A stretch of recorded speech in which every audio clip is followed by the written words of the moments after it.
미국 이민교회의 한인들 주일 예배를 보면 중년 부부들 중에 매주 한국인 아내와 함께 앉아서 예배드리는 미국인 남편을 꼭 한두 커플씩을 볼 수 있습니다.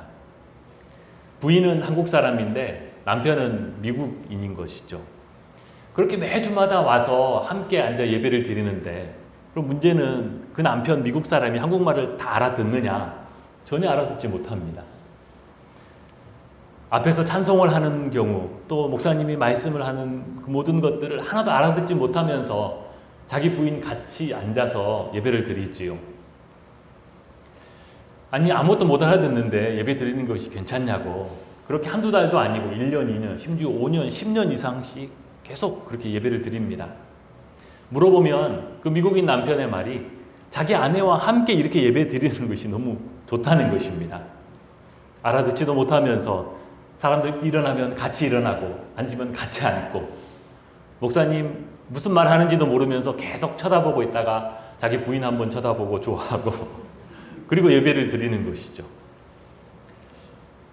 여러분, 사랑은 같이 있고 싶어 합니다. 그렇지요? 여러분, 그래서 다 결혼하시고 가정을 이루어서 지금까지 살아온 거 아니겠습니까? 여러분, 한번 옆에 계신 남편을, 부인을 한번 쳐다보시기 바랍니다. 예, 하나님도 똑같습니다. 하나님도 당신이 사랑하는 백성들과 함께 있고 싶어 하세요. 아기 예수님께서 이 땅에 오신 성탄절의 신앙적인 주제는 임마누엘입니다. 하나님이 우리와 함께 계시다라는 이 임마누엘은 신구약 성경 전체를 관통하는 주제이면서 당신의 백성을 바라보시는 하나님의 소원이자 하나님의 기쁨입니다. 사랑하는 자와 함께 있는데 어찌 그것이 기쁘지 않겠습니까? 성경에서 임마누엘, 하나님이 우리와 함께 계신다라는 그 그림을 찾아본다라면 예루살렘 성전의 원형이 되었던 광야의 성막을 떠올려 볼 수 있습니다. 출애굽 이후에 시내산에서 하나님께서 이스라엘에게 율법을 주시면서 당신이 거하실 처소로 성막을 짓게 했습니다. 성막은 이런 모양입니다. 네, 여러분 어디서 많이 본 것 같지 않습니까? 어디서 보셨나요? 우리 교회 1층 게시판에 항상 여러분 출입하는 곳에 붙어있는 그림입니다. 오늘은 내려가시면서 한번 더 주의 깊게 보시기 바랍니다. 하나님은 당신이 이스라엘 안에서 거하실 곳, 이 성막을 만들게 하시고 모든 백성들로 이 성막으로 나와서 예배를, 제사를 드리게 하였습니다. 그런데 오늘 중요한 것은 이 성막을 설치하는 위치입니다. 광야에서 이스라엘이 행진을 하다가 어느 곳에 이르러 머물게 되면 전체 이스라엘의 진영, 즉 이스라엘의 텐트촌이죠. 이 진영을 어떻게 배치하였는가?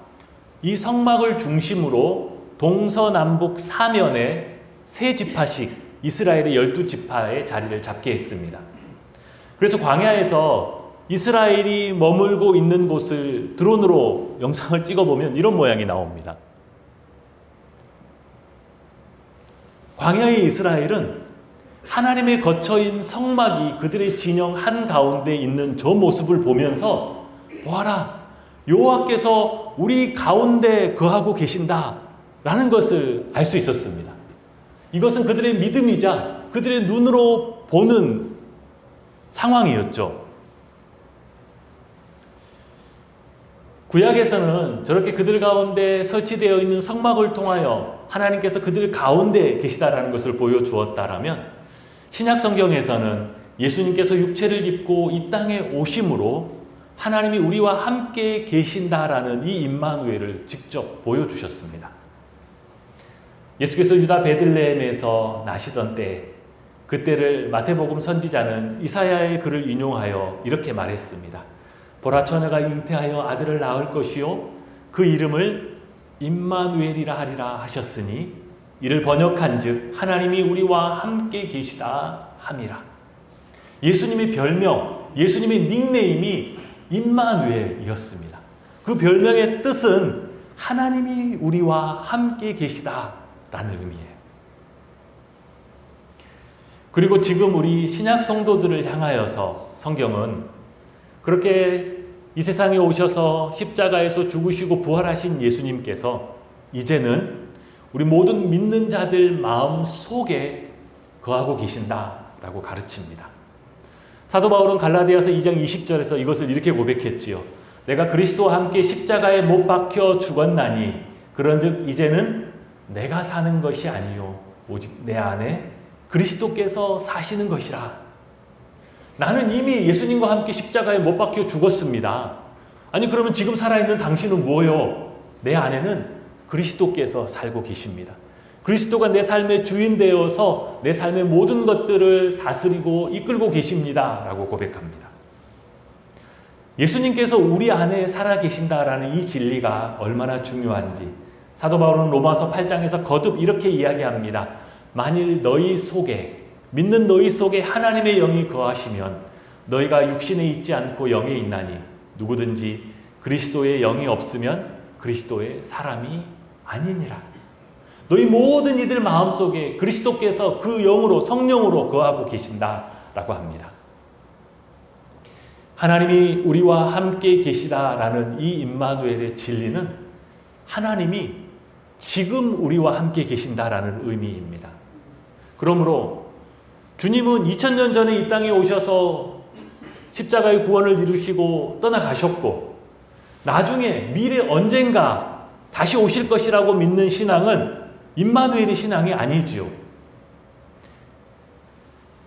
즉 우리가 믿는 바가 먼 과거의 사건이고 또 언젠가 있을 미래 언젠가의 사건일 뿐 지금 현재 나의 삶의 사건이 아니라면 성경이 가르치는 온전한 믿음이 아닌 것입니다. 나의 믿음이 단지 먼 과거와 먼 미래에만 있다라면 지금 내가 하루하루 살아가는 이 삶은 그분과 무슨 관계가 있겠습니까? 믿음을 단지 2000년 전의 과거로만 앞으로 먼 미래로만 믿는 믿음은 사실은 기독교를 공부해서 얻은 지식일 뿐 참된 믿음, 생명이 있어서 살아있는 믿음은 아닌 것입니다. 성경은 2000년 전에 오셨던 그 주님이 언젠가 마지막 날에 다시 오실 그 주님이 지금 우리와 함께 계시다라고 합니다. 지금 나와 함께 계시다라는 이 믿음이 살아있는 신앙이 되고 이 믿음이 있어야 주님과 교제할 수 있는 신앙이 됩니다. 왜 우리의 신앙이 우리의 실제 삶에서는 그 힘을, 그 생명력을 잃어버리고 주님과 친밀하게 교제하는 것이 너무나 먼 나와 아무 상관없는 이야기처럼만 들릴까요? 주님이 나와 함께 계시다라는 이 약속의 말씀을 붙들고 있지 못하기 때문입니다. 나와 함께 계신 그 주님을 느끼고 그 주님의 말씀을 듣고 교제하는 삶을 살지 못하기 때문이지요. 우리는 언젠가 마지막 날에 이 땅에 다시 오시는 그 주님을 뵙게 될 것입니다. 그때 우리는 예수님을 생전 처음 보는 것처럼 인사할 수 없어요. 왜냐하면 그분은 날마다 우리와 동행하시고 우리의 삶을 이끄시는 분이시기 때문이지요.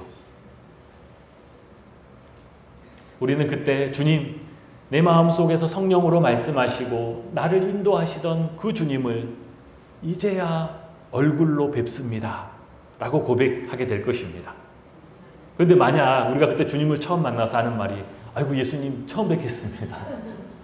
예수님 참 말씀 많이 들었는데 오늘 참 처음 뵙네요. 이렇게 인사한다면 예수님이 너무너무 서운해 하실 것입니다. 나는 날마다 네 옆에 있었고 날마다 너의 삶을 지키고 동행하였는데 날마다 네 마음속에 하나님의 뜻에 대한 감동을 주었는데 어떻게 나를 처음 보는 사람으로 그렇게 대할 수 있느냐 하실 것입니다. 그러므로 영적으로 살아있는 생명력 있는 신앙은 지금 나와 함께 계신 그 주님을 믿고 그 주님을 느끼고 그분과 동행하는 신앙, 즉 임마누엘의 신앙입니다. 이 임마누엘의 신앙은 지식으로 얻는 것이 아니라 신학적인 공부로 얻는 것이 아니라 내가 매일매일 고백하는 나의 믿음의 고백이자 나의 삶의 경험인 줄 믿습니다. 하나님이 우리에게 주신 임마누엘의 은혜의 최고의 정점은 말씀이 육신이 되어 우리 가운데 오신 성육신의 사건입니다. 하나님께서 마지막 때에 인간의 죄를 구원할, 인간을 죄에서부터 구원할 메시아를 보내신다고 했을 때, 이제 그 계획이 임박하였다라고 했을 때 아마 하늘에 있는 수많은 천사들도 하나님의 그 뜻에 여러 가지 생각을 하고 자기들끼리 여러 대화를 나누지 않았을까 생각이 듭니다. 하나님이 드디어 저 인간들을 위한 메시아를 보내신다고? 와, 그러면 저 땅에 다시 한번 위대한 영적 지도자가 탄생하겠구나. 이번에는 어느 정도의 사람을 하나님께서 보내실까? 하나님을 그 얼굴로 대면하고 이스라엘을 해방시킨 모세와 같은 그만한 지도자를 보내실까? 아니면 하나님의 그 능력으로 모든 악과 싸웠던 엘리야와 같은 기적의 선지자, 능력의 선지자를 보내실까? 아니라면 노아나 욥처럼 그 당대의 누구와도 비교할 수 없었던 그 시대의 의인들, 그만한 사람을 보내실까? 그들은 하나님이 보내신 메시아가 얼마나 대단한 사람일지 궁금해하면서 성탄의 그 밤 베들레헴 그 하늘에서 나신 아기의 모습을 내려다보았습니다. 그런데 세상에 영존하시는 하나님, 그분이 갓난 아기의 모습으로 그 구유에 누워 계셨습니다. 그 누구도 감히 상상할 수 없고 천사들이라도 감히 기대할 수 없는 사건이었습니다. 누가복음의 저자는 그날 밤 베들레헴 그 하늘 위에서 천사들의 모습을 이렇게 묘사하고 있습니다. 호련히 수많은 천군이 그 천사들과 함께 하나님을 찬송하여 이르되 지극히 높은 곳에서는 하나님께 영광이요 땅에서는 하나님이 기뻐하시는 사람들 중에 평화로다 하니라. 또한 신약 성경의 히브리서 저자는 하나님의 아들이 친히 육신을 입고 이 땅에 오신 이 사건으로 구약 성경에서 부분적으로 알던 우리의 모든 지식들이 이제는 완전히 다 드러나 우리가 알게 되었다라고 합니다.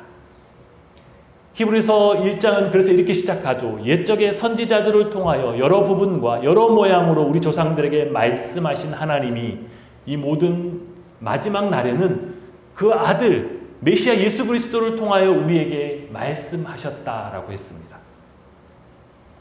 예수님이 성육신하여 이 땅에 오셨을 때, 그분이 어린 아기의 모습으로 베들레헴 마을 구유에 오셨을 때, 그때 우리는 모세가 오래전에 말했던 오리라 한 그 여인의 후손이 누구인지 알게 되었습니다. 성전에서 사람들의 죄를 썩하기 위해서 수없이 피 흘려 죽어가던 그 어린 양의 모습이 진짜는 누구를 가리키는 것인지 그때 알게 되었어요. 이사야 선지자가 말했던 그 고난의 종이 누구인지, 예레미야와 에스겔 선지자가 말했던 그 새 언약이 피로 세워질 그 새 언약이 어떻게 이루어질 것인지, 호세아가 선지자가 노래하였던 그 말할 수 없는 하나님의 사랑은 어떤 사랑인지, 그 모든 것이 다 밝히 드러나 알게 되었습니다. 성경은 하나님의 이 모든 일들이 어느 날 갑자기 이루어진 것이 아니라 하나님의 오랜 계획과 하나님의 예비하심에 따라 때를 따라 이루어졌다라고 합니다. 그래서 갈라디아서 4장 4절 5절에는 이렇게 기록되어 있지요. 때가 참에 하나님이 그 아들을 보내사 여자에게서 나게 하시고, 율법 아래에 나게 하신 것은 율법 아래에 있는 자들을 속량하시고 우리로 아들의 명분을 얻게 하려 하십니다 라고 했습니다. 하나님의 그 계획과 하나님의 그 예비하신 것 가운데 오늘 본문의 세례 요한의 출생도 함께 포함되어 있습니다. 하나님은 메시아를 보내시기 전에 그를 먼저 이 땅에 보내셔서 주님의 길, 메시아의 길을 미리 예비케 한다라고 구약 성경에 예언해 두셨습니다. 그것이 말라기 3장과 4장에 이렇게 나와 있는데요. 먼저 말라기 3장 1절 말씀을 우리 같이 한번 읽어보겠습니다. 시작.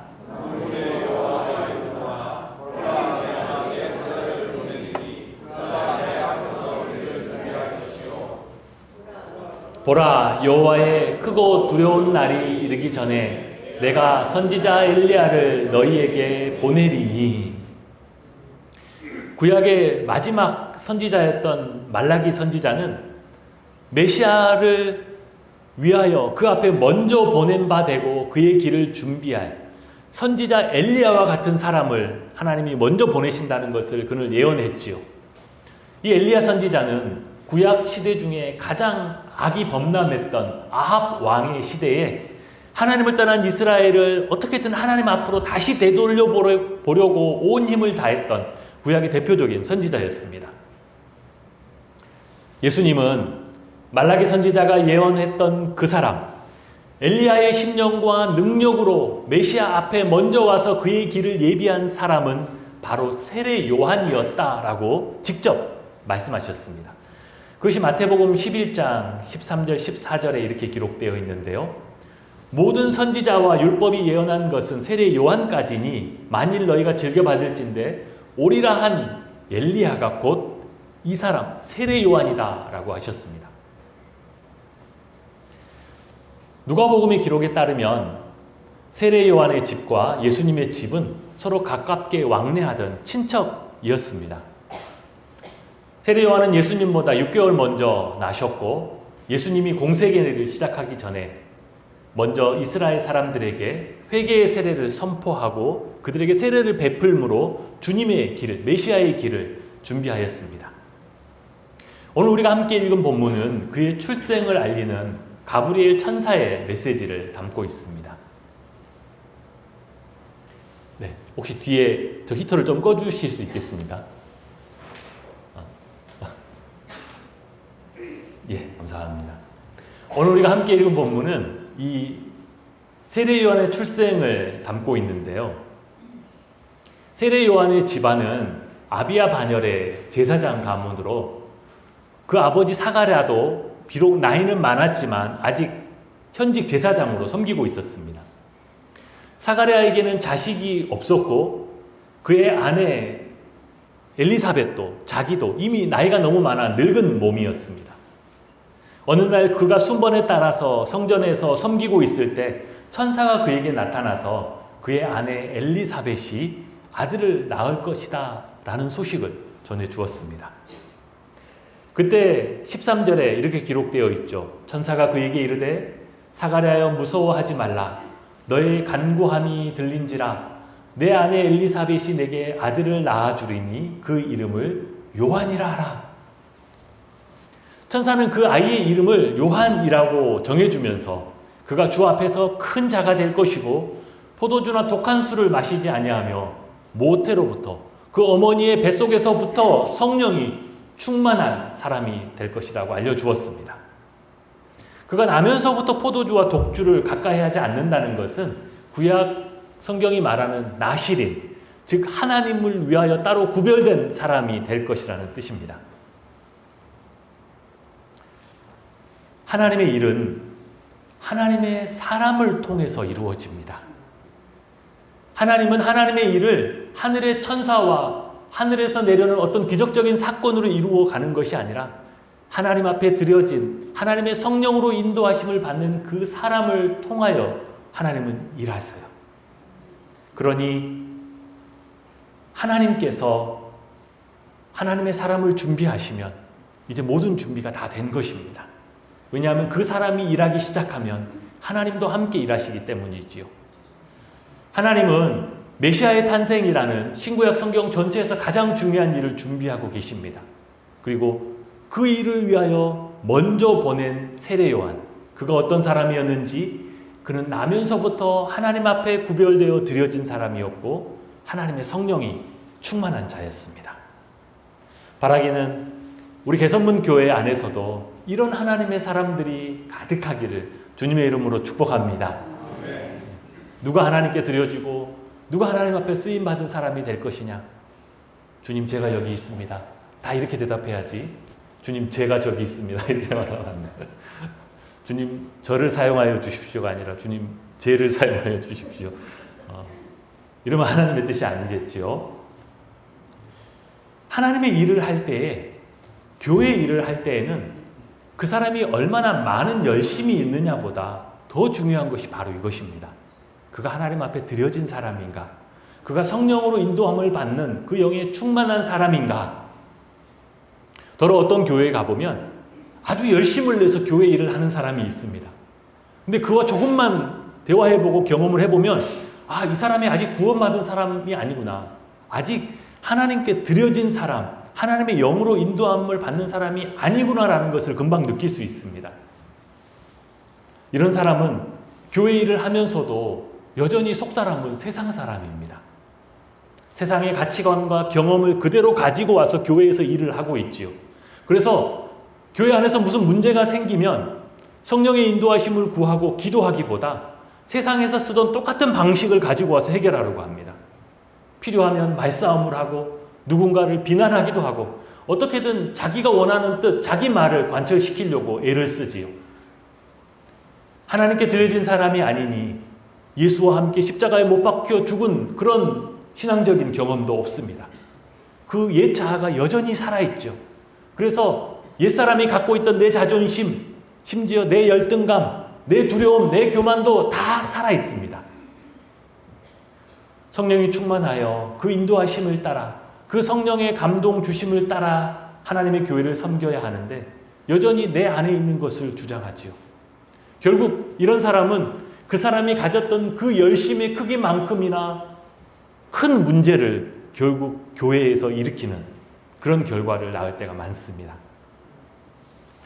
왜 세례 요한과 같은 이런 모습이 중요하냐면, 왜 우리도 세례 요한과 같은 모습이 되어야 하냐면 역시 우리도 주님을 위하여 이 세상에 보내진 사람들이기 때문입니다. 세례 요한이 이 세상에 주님의 오심을 알리고 주님의 길을 예비했던 사람인 것처럼 우리 역시 이 세상에 주님의 오심을 알리고 주님의 길을 예비하기 위해서 온 사람들입니다. 내 길, 내 영광을 닦기 위해서 온 사람이 아니라는 뜻이지요. 세례 요한은 이렇게 태어나서 성장한 이후로 광야에서 살았습니다. 광야에서 약대 털옷을 입고 가죽들을 띠고 메뚜기와 석청을 먹고 살았습니다. 그가 약대 털옷을 입고 가죽들을 띠었다라는 것은 사실 구약 성경에 나왔던 엘리야의 모습을 그대로 다시 묘사해 주는 표현입니다. 그러니 세례 요한의 이런 모습을 듣기만 하면 아, 이 사람이 엘리야와 같은 사람이구나라는 것을 누구나 느낄 수 있는 외모였지요. 그 광야에서 하나님의 말씀이 세례 요한에게 임하고 그가 회개의 세례를 전파할 때 그가 외친 그 말씀과 그 메시지에 얼마나 큰 능력이 있었던지 온 이스라엘이 요단강 그 앞으로 나와서 자기의 죄를 고백하고 회개의 세례를 받았습니다. 그 사역에 얼마나 많은 사람들이 몰려왔고 얼마나 유명세를 탔던지 심지어 예루살렘에 있는 종교 지도자들도 그 일을 알아보라고 사람들을 보내었을 정도였습니다. 바리새인과 사두개인들이 그 현장에 와서 세례 요한의 사역을 다 살펴보았습니다. 그리고 그의 외치는 메시지와 그의 사역을 보면서 그에게 이렇게까지 물었어요. 혹 오리라 하신 그리스도가 당신입니까? 혹시 내가 그리스도냐? 라고 그에게 물었어요. 세례 요한은 지금 그 일생에 있어서 전성기를 달리고 있었습니다. 그 인생에서 가장 잘 나가고 있었어요. 사람들은 그에게 와서 혹 당신이 메시아입니까? 당신이 그리스도입니까? 라고 묻고 있습니다. 예루살렘의 종교 지도자들이 그 현장에 와서 그 질문을 했을 때 모든 사람들이 눈을 동그랗게 뜨고 정말인가 싶어서 그를 쳐다보고 있습니다. 그 입에서 무슨 말이 나오는지를 보고 있지요.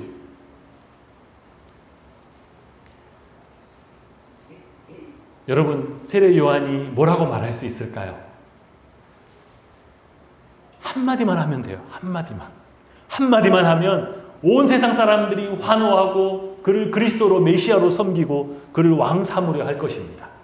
만약 자기 입으로 내가 그리스도라고 말할 수 없다라면 그냥 얼버무리면 되죠. 아, 내가 그리스도인지는 명확하지 않지만 그렇다고 아니라고 할 수도 없고 이렇게 얼버무리기만 해도 세상 사람들은 다 알아서 합니다. 자기들이 알아서 소문내고 알아서 받들어주고 다 그를 메시아인 것처럼 따라주겠죠. 그게 세상의 방식이 아니던가요? 사람이 아무것도 없을 때는 겸손하기가 쉽습니다. 그러나 성공해서 돈과 명예를 얻고 직분을 얻고 사람들의 입에 오르내리는 그 인정을 받게 되면 그때는 겸손하기가 쉽지 않아요. 우리 사람의 마음이라는 것이 너무나 쉽게 변질되기 때문입니다. 처음 가졌던 그 신앙, 처음 하나님으로부터 보냄받았던 그 정체성을 순식간에 잃어버립니다. 처음에는 모든 사역에 하나님의 뜻, 주님이 중요했는데 나중에 모든 일이 잘 되고 자기가 높아지기 시작하면 언젠가부터 자기가 주인이 되고 하나님의 뜻보다 내 뜻이 중요해지고 하나님의 뜻을 이루는 것보다 내 자존심이 땅에 떨어지는 것을 못 견뎌하는 그런 마음이 되고 맙니다. 그러나 세례 요한은 모든 사람들이 환호하고 모든 사람들이 자기를 인정하고 자기의 명성이 높아지는 그때에도 자기의 역할과 자기의 정체성이 무엇인지를 명확하게 알고 있었습니다.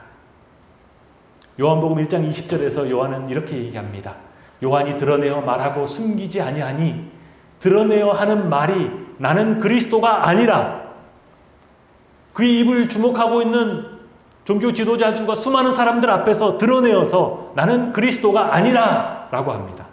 그러면서 자기를 어떻게 표현하냐면 요한복음 1장 26절 27절 이 말씀을 같이 한번 읽어보겠습니다. 시작. 요한이 대답하되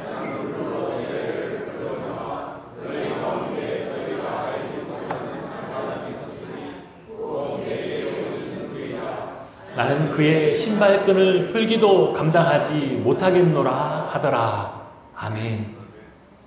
고대의 사람들이 신는 신발이라는 것이 대부분 얇은 슬리퍼 샌들이었습니다. 그것을 가죽끈으로 묶어서 신었죠. 그것을 신고 밖에 나가서 돌아다니면 어떻게 될까요? 땀과 흙먼지에 범벅이 돼서 들어오겠죠.